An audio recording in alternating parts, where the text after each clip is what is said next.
À même impression parce que normalement les canaux sont beaucoup plus profonds.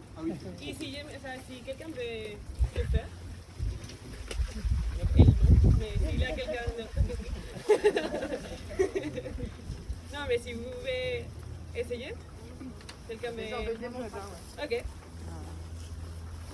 Après, ça évite aussi le mélange. Tout à l'heure, on a vu avec les bottes, quand tu lèves le fond, là. Oui, mais. Là, ça, normalement, il n'y a pas d'impact sur la salinité. Mais des fois, c'est inévitable parce que des fois, c'est un milieu de l'étang où il faut marcher 40 minutes à pied. Donc, tu essayes de mettre les multimètres un peu loin de ton pied, mais ça, je pense que c'est inévitable. Et ça, on peut que, par exemple, sur les structures où il y a un pont, et on peut être en haut de l'eau. Mais c'est pas mais des fois, c'est de l'eau, c'est jusqu'à ici, ou le terrain, c'est pas accessible. Mais beaucoup de fois, on utilise les bateaux justement pour ça, pour pas faire beaucoup de... Le remous. Le remous. Ouais. Ah, le bateau, c'est ça. Tu vas après avec un main là, et avec l'autre main dans le corps, et tu vas faire descendre petit à petit. Après, et aviser à une autre personne, un autre assistant, parce qu'une fois qu'on remplit l'appareil avec l'eau, il faut mettre l'eau dans les flacons. Donc, une fois que c'est dans les parts plus profondes, C'est dans la base, il n'y a pas beaucoup de fond. ok, quand c'est comme ça, quand il est déjà en bas, Que ce soit bien vertical. et Je sais, mais ça tourne avec eux. tu vas... On s'entend, ne vous inquiétez pas, je pense. Ouais, et maintenant, tu vas lancer ces pièces avec des décisions. Ouais, pour que ça lâche le... Ouais. Ok. Non, pues, on remonte.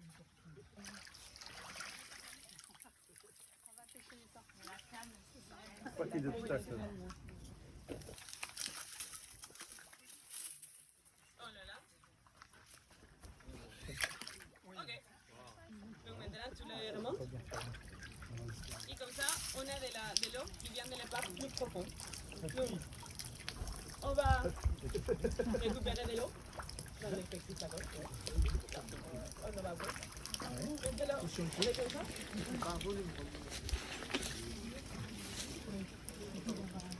Et après, de la même manière qu'on a fait avec les mêmes appareils, on va mesurer de l'eau, mais cette fois de l'eau qui vient del flacon. Ouais. Et avec Il y a une multimètre. Il y a beaucoup de personnel, beaucoup de personnel.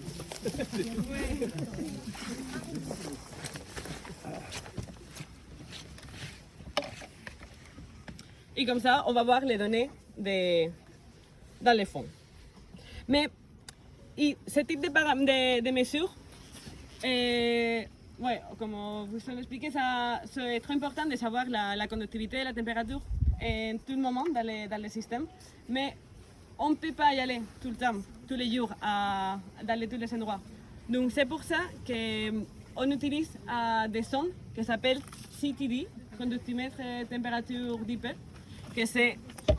Il va montrer. Ah, là-bas.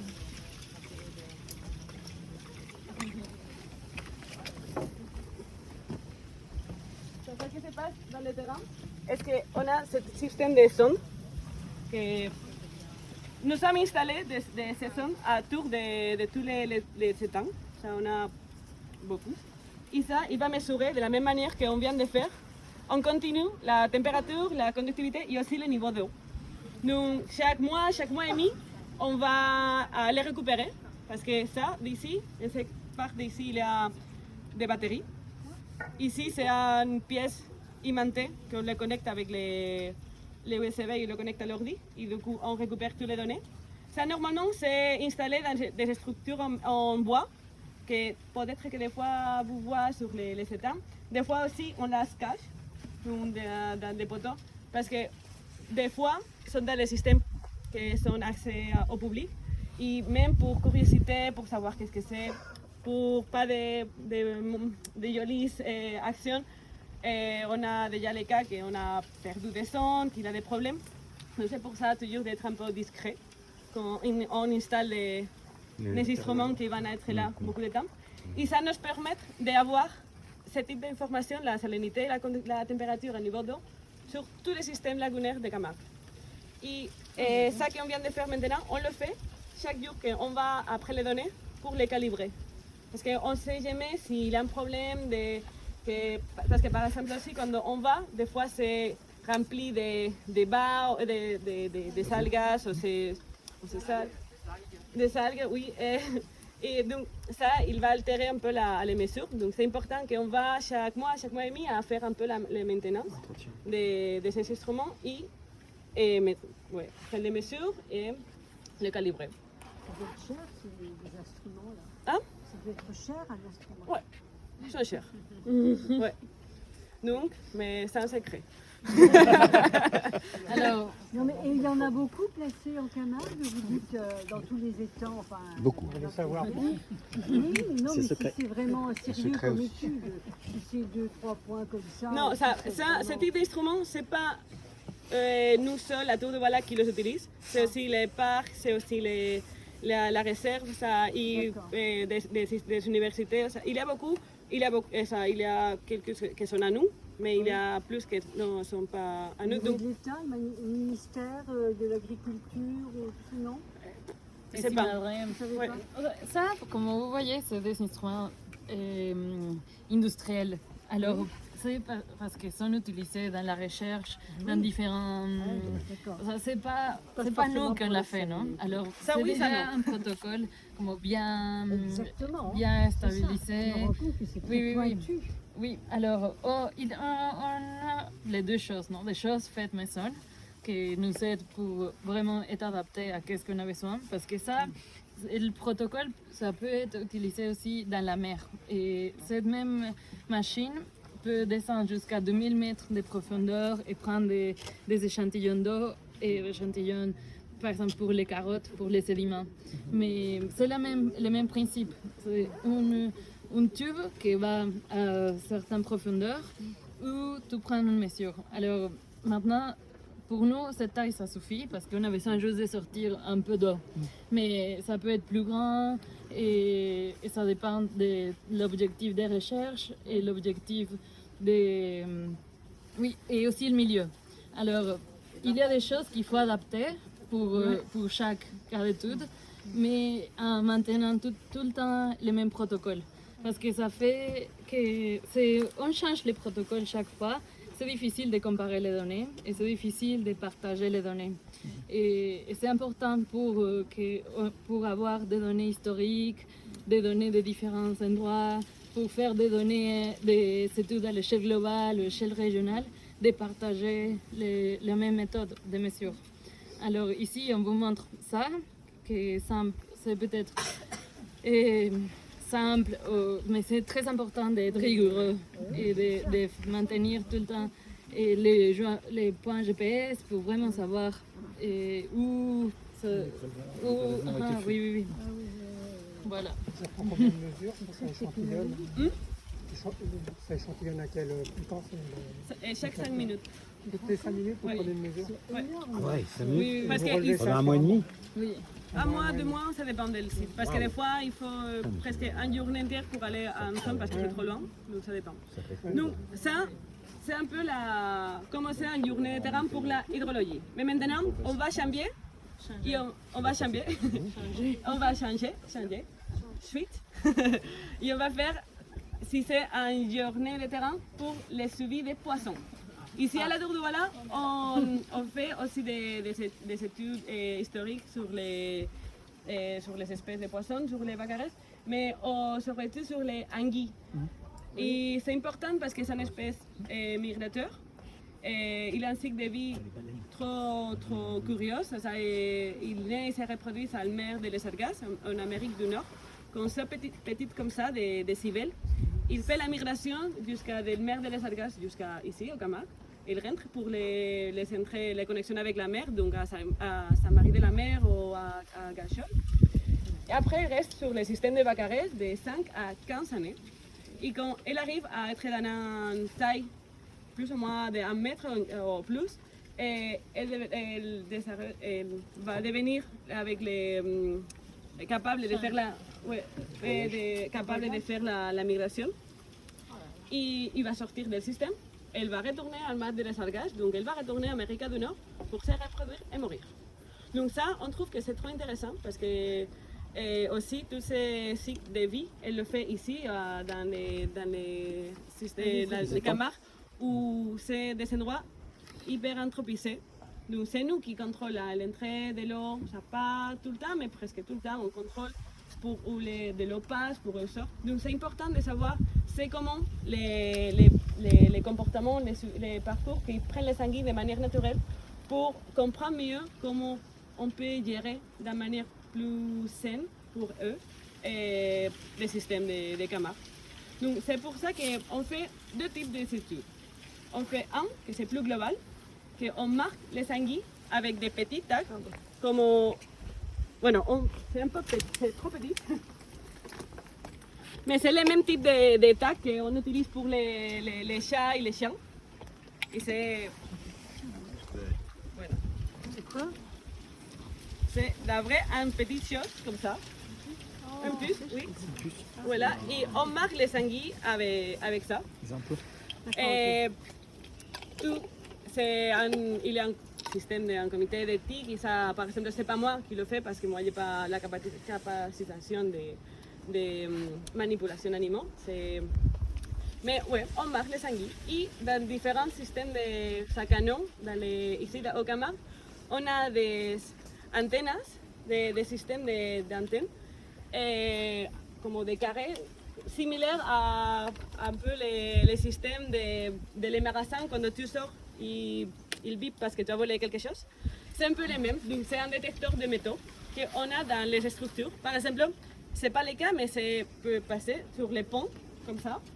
On installe des antennes autour du pont, donc on va détecter les sanguines quand ils traversent les ponts. Et, parce qu'il détecte la puce et il détecte aussi quel individu c'est. Donc on sait quand on a pêché cette anguille, quand a passé. Et aussi on a des antennes avant et derrière. Donc on sait aussi la direction que l'anguille a pris. Si la sortie de Vacarès ou la sortie de Vacarès, par exemple. Et pour faire ça, nous envisageons d'aller tous les semaines à réviser, à vérifier que ce système il marche bien. Parce que comme on vient de voir, la salinité ou la conductivité peut être variable et ça va affecter beaucoup à la détection, à la fiabilité de ce système. Donc c'est pour ça qu'on utilise ces bâtons. Lequel? Les deux.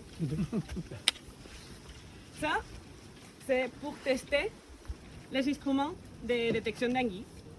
Ici, dans l'intérieur, il y a un puce, la même qu'on utilise, les AMTAC, la même qu'on utilise normalement pour les anguilles, pour voir et pour vérifier que ça marche.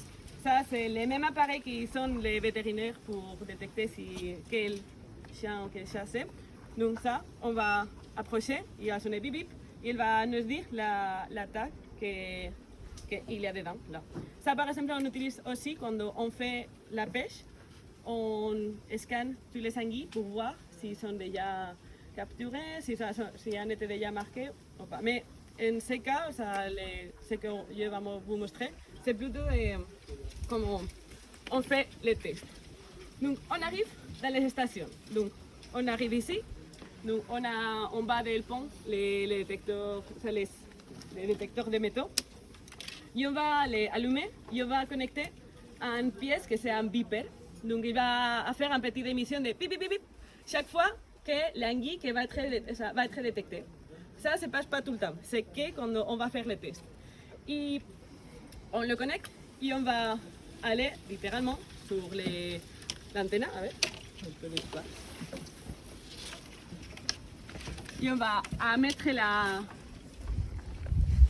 simulation d'anguille sur l'eau. Et on va mesurer, sur ces bâtons, il y a des mesures. Donc on va détecter jusqu'à où il y a temps. Parce que par exemple, ici, ce qui se va passer, c'est qu'on va entendre les beepers sonner, ça des bip, bip, bip, jusqu'à un point que je ne vais détecter pas. Donc c'est un moment, je sais que c'est dur avec ces conditions, il n'y a pas beaucoup il y a pas plus de détection. Et ça sert pour après, quand on va analyser les données, pour savoir que s'il y a un jour qu'il avait beaucoup de Mistral, parce que c'est aussi des paramètres qu'on a, on n'avait pas beaucoup de détection. Donc, ça veut dire pas que dans les données, si on voit qu'il n'a pas beaucoup de détection, pas forcément c'est parce qu'il n'a pas d'anguille, c'est parce que les conditions peuvent être défavorables et on a moins de détection. Et ça, ce type de test, on le fait chaque semaine. On va sur le terrain et on vérifie que tout ça marche bien. Et avec les anguilles, aussi, on a un deuxième suivi, que c'est que pour les anguilles migrateurs. Donc, c'est qui sont grands, qui sont la taille pour migrer. Et on va utiliser un autre système de détection qui s'appelle hydrophone.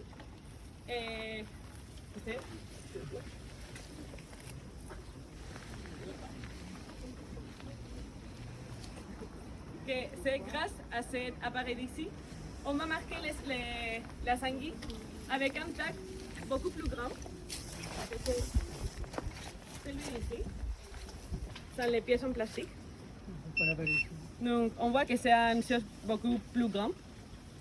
Et ça, il a un petit batterie à l'intérieur. Il va émettre aussi des pulsations, o sea, pas de son, mais si, mais on ne peut pas l'écouter. Et donc chaque anguille est marquée comme... Bueno, pardon, je vais aller un peu en derrière, que sinon c'est un peu confus. Ça, c'est un hydrophone. Ça, c'est un microphone qui va sur l'eau. Donc ça, maintenant il est allumé et est en train d'écouter tout le temps. Donc chaque fois qu'un anguille, qu'il a un puce comme ça, qu'il fait un espèce un bip bip spécial pour chaque individu, on va détecter, on le va écouter et on va sauver les données. Mais ok, cette anguille, il a passé là. C'est différent à l'autre système qu'on a dans les ponts parce que, comme vous voyez, c'est mobile, c'est beaucoup plus petit. Donc ça nous permet de mettre beaucoup, par exemple sur les bacarès ou sur les canaux. Et comme ça, on a beaucoup plus d'informations de savoir quel parcours les anguilles a pris pour sortir ou pour remonter du système. Et on a installé de ça dans les 4 points plus importants qu'on trouve del bacarès, que c'est les 2 connexions avec la mer et les 2 connexions avec les eaux fraises, donc à Petit Rhône et dans les Rhônes. Et ça, que ça va passer, c'est ça, on pèse l'anguille, on l'installe ces petites tacs, on fait un manip vétérinaire, o sea, on travaille avec les anguilles sur les labos,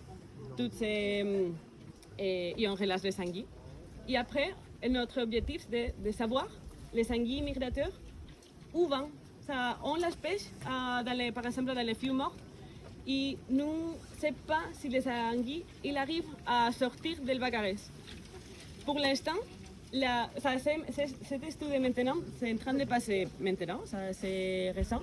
La semaine dernière, c'est la première fois qu'on a pris des données favorables à dire qu'on a commencé à détecter les anguilles qui commencent à être à côté de la mer, dans les stations qui sont à côté de la mer. Mais encore, nous, on n'a pas de... On ne sait pas si les anguilles arrivent à sortir ou pas, parce que les bacarès, maintenant, c'est trop bas. Donc, il n'y a pas beaucoup de connexion entre les bacarès et les tanks et intérieurs, que c'est les tanks juste après, avant d'arriver sur la mer.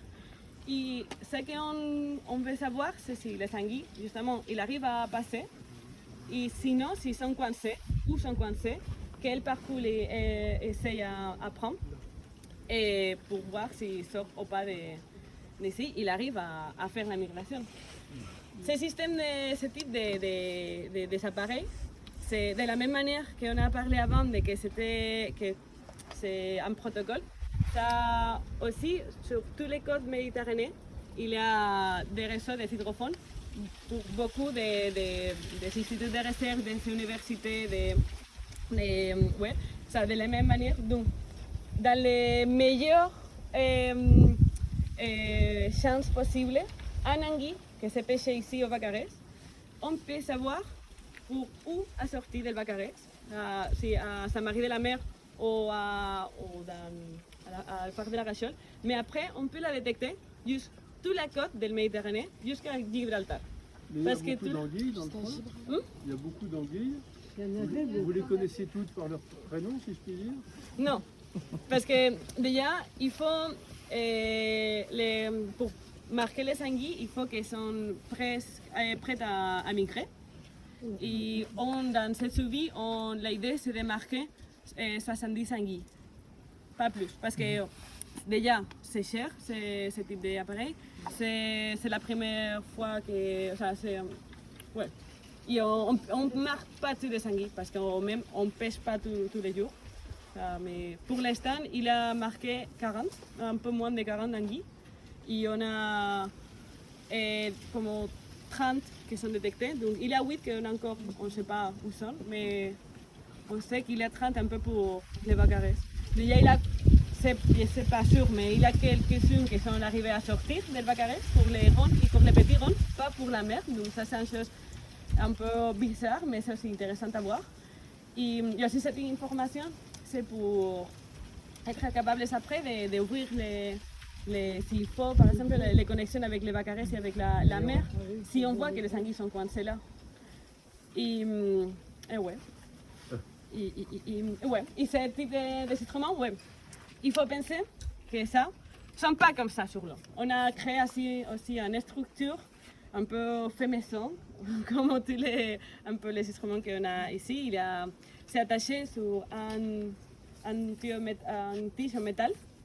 Donc chaque fois qu'on va récupérer les données, on va à pied ou dans les bateaux parce que ça, on a quelques-uns qui sont d'après dans les canaux qui sont profonds. Donc on va avec les bateaux et on récupère les hydrophones avec un corde. Et aussi pour les connecter avec l'ordi. Et ici, on met un aimant et ça va allumer l'option Bluetooth. Et avec notre ordi, on va connecter avec l'hydrophone et on va récupérer toutes les données. Il nous va donner tous les types de tags qu'il a entendus en tous les temps qu'on a appris les données. Et Avec l'autre appareil, combien d'anguilles vous avez recensé? marqué beaucoup. Avec les lettres, je ne sais pas, parce que ce suivi se fait depuis longtemps. Moi, je suis ici depuis 2 années, mais c'est fait comme 6 ou 7 années.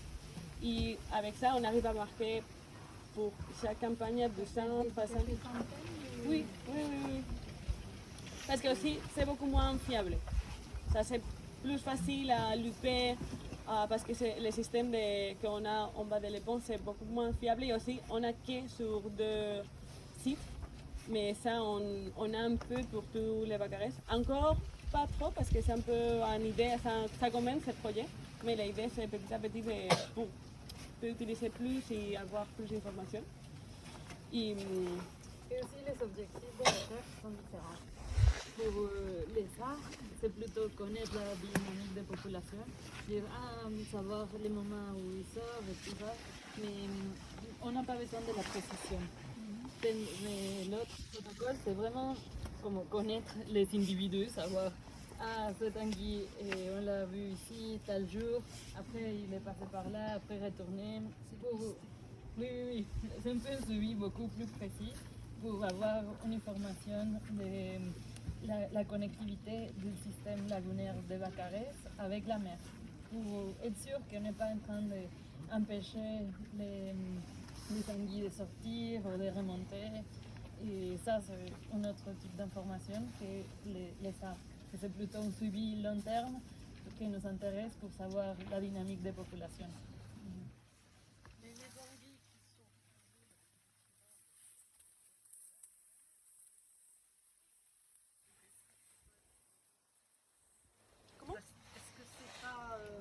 Est-ce que l'anguille, finalement, elle fait pas ça parce qu'elle ça, c'est une des questions qu'on ne sait pas. Et on pose la question de peut-être il remonte pour les petits ronds, justement parce que les Bacarès c'est trop salé. Parce que l'anguille, elle vient de l'eau salée pour faire son cycle de vie dans de l'eau fraîche. et après ils besoin de partir à la mer. Donc on ne sait pas si les anguilles ne passent pas pour les bacarès parce que c'est trop salé, parce qu'il y a beaucoup de barrières, ou parce que tout ça ne sont pas des données, sont les premières données qu'on vient de prendre maintenant. Il n'y a aucun... pas près. C'est la première année que, Ouais. que le projet a démarré et qui essaye de répondre à cette question sur la connectivité des systèmes lagunaires. Vous pouvez la suivre, c'est parce que là, ce qui est, c'est qu'en fait, ces anguilles là, qui sont marquées là, avec des anguilles matures qui doivent normalement essayer de regagner la mer. Donc, vous en avez qui... Vous en avez qui se trouvaient dans le petit Rhône, c'est Oui. ça? Et là, est-ce qu'il y a la possibilité de suivre pour savoir si elles retrouvent On ne sait pas parce que déjà installer cet instrument, c'est pas facile ça, parce qu'il faut être dans un site accessible pour aller après les données, aussi dans une structure fixe. Et par exemple, le système qu'on utilise, c'est un tige de métal et un dalle en ciment, en béton. Et donc, c'est nous qui les installons dans un bâton. Donc, on ne peut pas utiliser une chose hyper lourde ou une chose hyper fixe dans un canal parce que physiquement, on n'a pas la force. Et dans les petits ronds, on n'a pas des instruments. On a à côté de les connexions, parce que dans les petits ronds, et même dans les ronds, on n'a pas les moyens d'aller, c'est trop profond, on ne peut pas... Et c'est aussi la navigation. Parce que j'ai les deux sorties. La question de recherche, disons, c'est la connectivité du système lagunaire Bacarès avec la mer. Alors, s'ils sont déjà au petit rang, je pensais que là, c'est notre système et qu'il peut sortir ou rentrer. Mais les anguilles qu'on trouve dans les Bacarès, ça nous intéresse à voir par où ils passent pour rejoindre la mer. Est-ce qu'ils passent par les petits ronds? Est-ce qu'ils vont vers les ronds ou ils vont vers la Gachole? Les autres sorties. Alors, les hydrophones sont plutôt posés dans la frontière du système lagunaire et pas dans les deux sorties principales, les petits ronds et les grands ronds. De toute manière, là, on est pratiquement assuré, sauf catastrophe pour l'anguille et tout son chemin, qu'elle va aboutir à la mer. Si elle est dans le petit Rhône ou dans le grand Rhône, Là, oui. on est sûr qu'elle va aboutir à la mer. Oui, s'il n'est pas pêché. Si elle n'est pas pêchée, voilà, tout ça, c'est une catastrophe pour elle. Oh, Cette durée de vie des tables, c'est combien de temps? Sur le GPS. rien est sûr. La limitation aussi avec ces suivis, c'est que les tags, la batterie sont limitées à 6 mois. C'est pour ça que c'est un... Oui, oui. C'est pour ça qu'on n'a pas beaucoup d'individus marqués, parce qu'il faut que sont... Ouais. Uniquement les anguilles avec des valises. Hein? Uniquement les anguilles avec des valises. Et 36. Ouais. Et, ouais, et donc, ça c'est une journée de terrain. Aussi c'est hyper important d'après partir, de faire un peu les checklists de tous les matériels, d'avoir toujours de l'optimisme parce que beaucoup de fois on arrive dans un endroit, par exemple après les données des hydrophones, il faut prendre le bateau. Aujourd'hui par exemple c'est la journée idéale, mais les journées avec beaucoup de mistral ou même avec la pluie, avec le froid, c'est pas agréable du tout aller sur le terrain, mais quand même il faut. Et des fois tu arrives après 2 heures de marche ou un temps avec le bateau, il te prend l'instrument, il n'a pas de données, il avait une erreur, tu n'as pas bien connecté la dernière fois et ça a cassé. Et ça arrive beaucoup de fois. Ou tu arrives aussi dans l'endroit et tu te rappelles que tu réalises qu'il y a oublié un truc ou que ça marche. Donc c'est aussi intéressant comme prendre les données pour la recherche.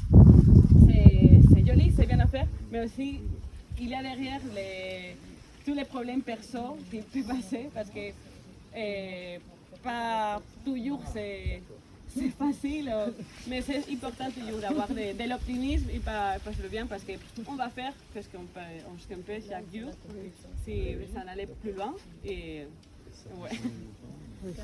C'est bon. Oui. poser des questions. Ce matin, on nous a dit que le Rhône, il était très haut. Et que du coup, il y avait certains qui étaient dans l'instant. Est-ce que vous avez possibilité de faire revenir un autre quand même pour éliminer les anguilles ou pas? De mettre de l'eau del Rhône al Bacarès. Je crois que le Rhône est bien protégé contre l'inondation. Ouais. Et qu'avec la sécheresse, du coup, il n'y a pas assez d'eau dans la cata. C'est ce que c'est. Est-ce que ça peut empêcher les Je sais pas. On va. Mais Non, c'est juste que je me suis posé ce matin. Vous expliqué qu'il y avait la sécheresse là-dedans. Et que c'était paradoxal puisque le Rhône, il est plus haut que le Rhône.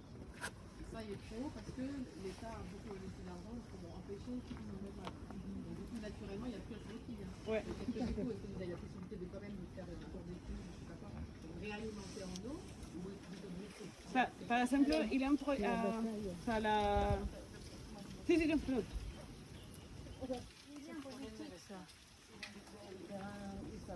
La canal se déjà artificialisée et il y a des gens qui habitent dans le dos de canal qui se va et un delta.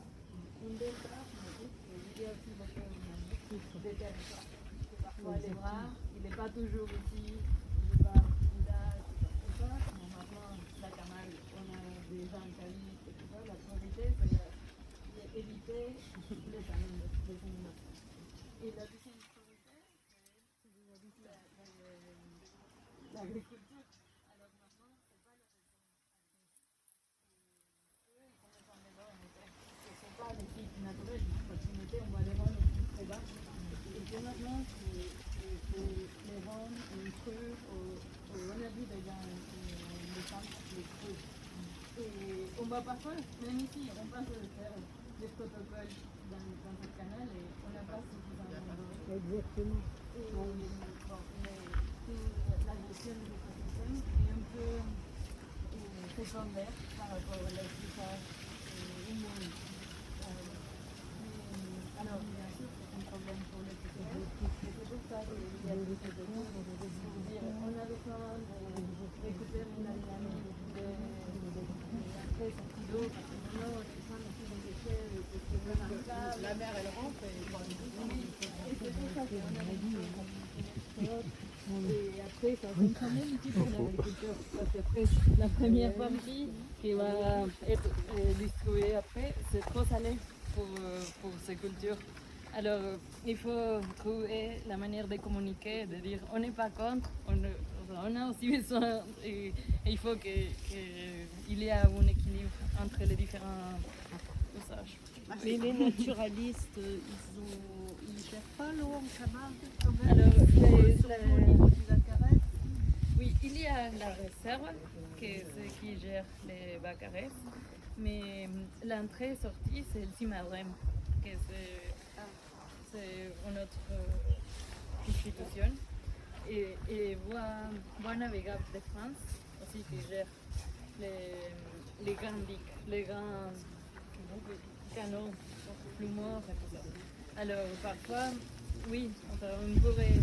Bon, la Tour de Vala n'a pas de droit sur Bacarès directement, c'est plutôt la réserve et les parcs. Mais il faut avoir des argumentations pour demander l'eau à certaines périodes et aussi ça implique payer les pompages. Et, je ne sais pas, ça je ne connais pas trop la gestion exacte de qui fait quoi. Oui.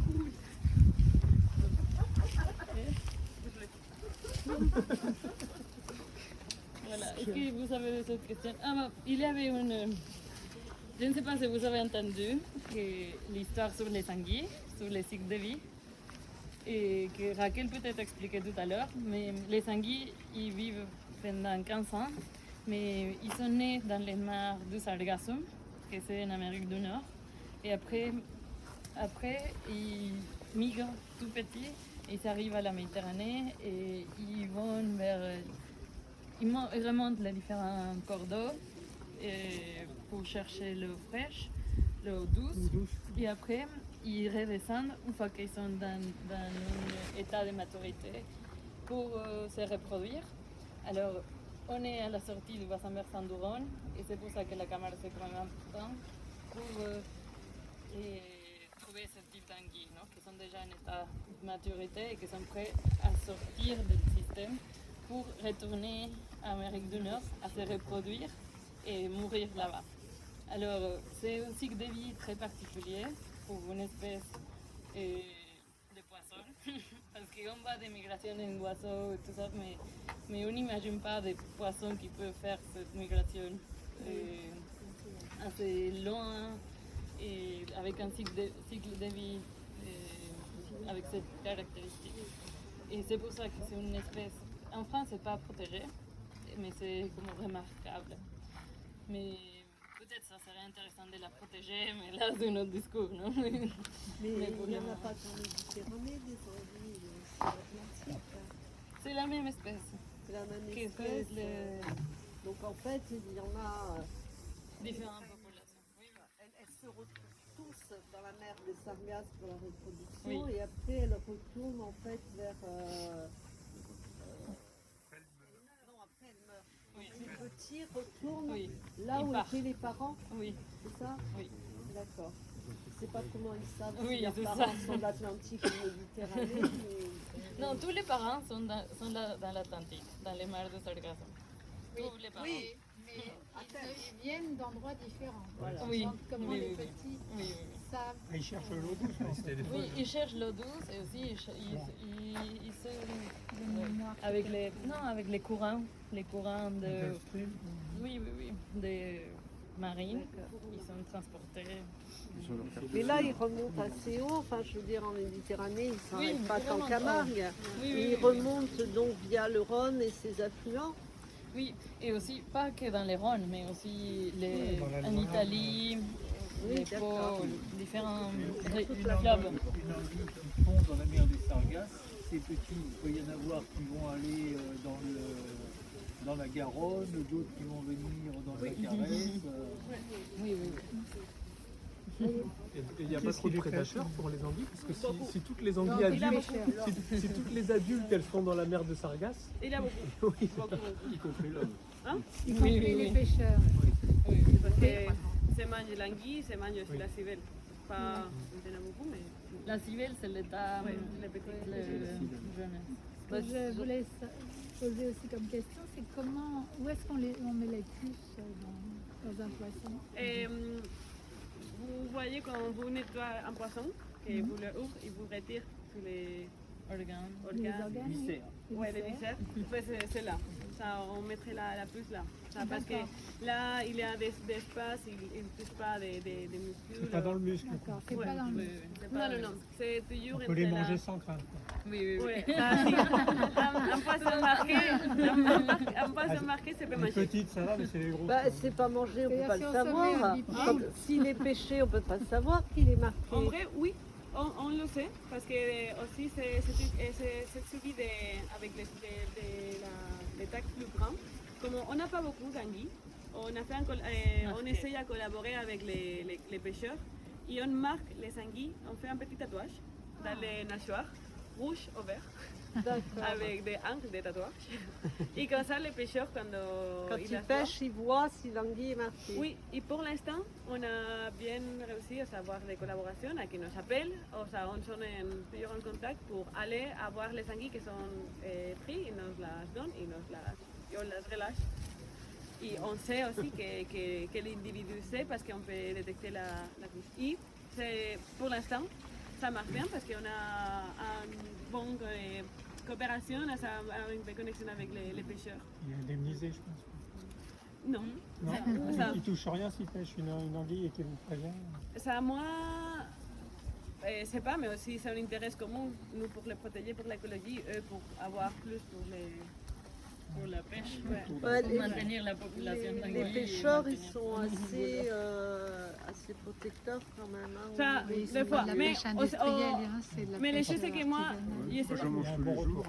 Vous avez un bon retour de... Même Ça, je sais pas dire si bon ou pas, ça pour l'instant, on avait 3 cas que ça passe bien, on ne sait pas, s'il a d'anguilles pêchées, qu'on ne sait pas. Elles étaient pêchées où, celles-là? Elles étaient encore en Méditerranée? Ah oui, non, toujours, on n'a pas de... O sea, tous les anguilles sont... Oui, tous les anguilles On a qu'on a des- sont dans les bacares. On a Avec des piles plus grosses pour savoir si elles arrivent dans les sargasses. ça, on ne peut pas savoir s'il arrive aux Sargasses. Dans les cas plus favorables de tous, on peut savoir s'il arrive jusqu'à Gibraltar. Pas jusqu'à nous, c'est parce que ce type d'instrument, c'est les mêmes que s'utilisent en Europe et c'est ça que toute la côte de Méditerranée s'est remplie de ce type d'instruments. Mais nous, chez nous, avec les données qu'on peut prendre, on peut savoir si elles sortent del Bacarès. On a 15 hydrophones et c'est ça les données qu'on peut avoir. Ouais, il faut un goulot d'étranglement pour pouvoir mesurer facilement. Comment? Un goulot d'étranglement, en fait, une zone Oui, ça sera une réduite sortie. pour pouvoir mesurer, Oui. avoir des données. Sinon, si c'est trop vaste. Oui, c'est ça. On a des hydrophones qui sont dans les canaux, ça, dans les entrées où on peut contrôler. Mais Gibraltar, c'est pas très large non plus. Oui, mais c'est. Aussi, c'est important. Ces instruments, il y a un radio d'écoute de 60 mètres. De 60 à 100 mètres. C'est pas une chose énorme. L'histoire avec Gibraltar, c'est un peu anecdotique parce qu'on sait que là, il y a aussi des hydrophones et tout la côte. Mais on sait que c'est pas. C'est une chose un peu impossible. C'est toujours bien de l'imaginer, mais c'est un peu impossible qu'on va avoir. Il faut qu'elle passe juste au bon endroit, quoi. Parce que c'est quand C'est même ça. grand, c'est C'est petit, mais c'est grand par rapport à 1 km, Ouais, cette idée, à 100 mètres. ouais, c'est ça. Cette idée des hydrophones, c'est plutôt pour les. Parce que ça a les mêmes types de.